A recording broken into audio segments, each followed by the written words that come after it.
Missouri, it's taking a note out of the federal government's playbook, trying to weed out inefficiencies and waste in the government. WGEM Missouri Capitol reporter Hannah Falcon asked lawmakers what to expect. The Missouri Senate Committee on Government Efficiency met this afternoon. As part of that committee's efforts to identify government waste, they launched this website where Missourians can report inefficiencies directly to their lawmakers. Republican leaders say it will cut down on waste of both time and money.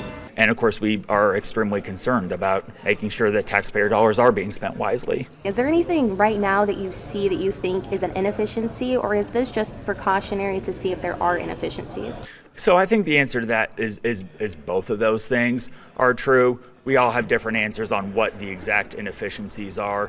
So this gives us an opportunity to try and focus in on what are those efficiencies or inefficiencies that are the most egregious. When both the House and Senate Government Efficiency Committees meet, they're going over laws on auditing state departments, state worker pay, and the cost of implementing new laws and regulations, among other things. I think it's wildly inappropriate, and I think that it is setting a very poor example for state legislatures like ours that are following suit. Democratic Minority Leader Representative Ashley Ani agrees there's always a more efficient way for the government to function, but says even these committees may be a waste if they're not focusing on the right things. I think that what we're going to likely see are folks identifying and targeting programs they simply don't agree with politically. It's too early yet to see any results from these committees or the website.